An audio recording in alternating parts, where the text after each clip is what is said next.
জয় শ্রীরাম। ভাই লোক, video last পর্যন্ত দেখুন, ভালো লাগলে লাইক করুন আর ভিডিওটা শেয়ার করুন আর দেখুন এটা কেমন বার বেড়ে গেছে। বড় দুঃসাহস! ৯৬ ভাগ মুসলমানের দেশে একজন মুসলিম আইনজীবীকে নির্মমভাবে কুপিয়ে হত্যা করেছে ইসকনের সন্ত্রাসীরা। মুসলমানেরা বিজয় অর্জন করে আল্লাহর উপরে বিশ্বাস রেখে ইমানি চেতনার মধ্য দিয়ে। অতএব বাংলাদেশের রাম বাম নাস্তিক যারা আছো, ২.৫ হাত লাঠি কাটবো আমরা, এবার বাঁশের লাঠি তৈরি করব।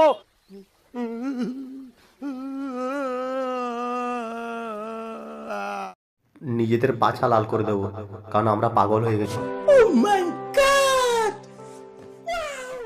ভারতে আপনারা দেখেছেন মুসলমানের গরু কোরবান দিয়া মাংস খাওয়ার অপরাধে মুসলমানকে পিটিয়ে হত্যা করেছে ভারতে। ওরা বলছে ভারতের প্রধানমন্ত্রীকে চুপ থাকতে। ওরা বলছে আমরা নিজেরা নিজেদেরকে পিটিয়ে মাংস রান্না করে খাবো, আমরা গরুর মাংস খাবো না, কারণ আমরা তো একটা জানোয়ার।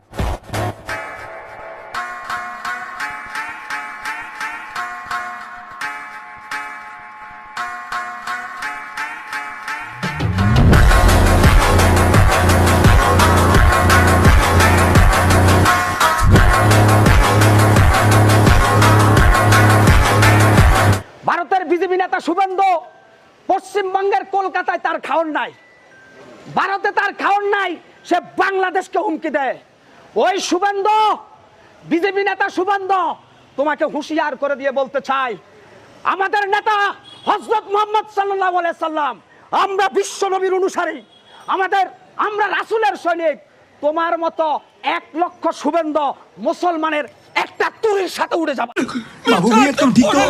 मार साले का खोपड़ी तोड़ साले का ঠিক আছে শোন, তুই তো বললি তুই শুভেন্দুকে তুড়ি মেরে উড়িয়ে দিবি। আমি বলছি শোন, তোর ওপরে যদি একবার মুতে দেওয়া হয় না, আর তোদের বাংলাদেশের উপরে যদি একবার মুতে দেওয়া হয় না, তোরা ভেসে চলে যাবি। বারবার কেন ফালতু বকছিস? মনে হচ্ছে তোকে শালা পাগলা কুকুরে কামড়েছে। দূর শালা পাগলা। अभी मजा आएगा ना भिड़ो। আবার এরা বলছে ইসকনকে নিষিদ্ধ করতে হবে। আমার মনে হয় একটা লোহাকে গরম করে এদের পাছায় লাগানো উচিত। আমার মনে হচ্ছে এরা सब क्या देखना पड़ रहा है? अच्छा है मैं अंधा हूँ।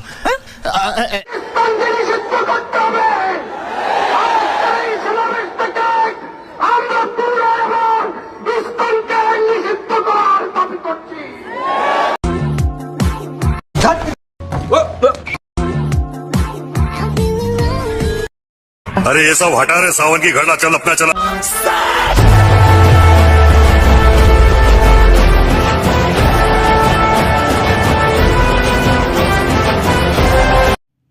না হলে আমরা হিন্দু ধর্মে কনভার্ট হয়ে যাব।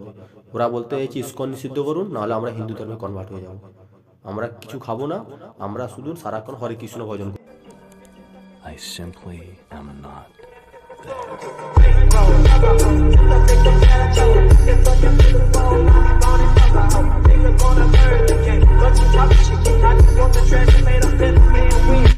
আমি একটি সনাতনী ছেলে, আর আমি প্রত্যেক সনাতনী মানুষদেরকে বলতে চাই, প্রত্যেক হিন্দু মানুষকে বলতে চাই, আপনারা সবাই একসঙ্গে জোট হয়ে যান। হিন্দু ভাই ভাই, ঠিক আছে? আপনারা সবাই একসঙ্গে জোট হন এবং জয় শ্রীরামের নারা লাগান। আর এইসব মানুষদের, যদি আমাদের হিন্দুদের শরীর থেকে একটা মানুষের রক্ত ঝরে, তাহলে আপনারা মনে রাখবেন আমরা সনাতনী মানুষরা ওদের ১০০টা মানুষের শরীর থেকে রক্ত ঝরাবো। ভিডিওটাকে লাইক করেন, আমার চ্যানেলকে সাবস্ক্রাইব করুন, কমেন্ট করুন। জয় শ্রীরাম।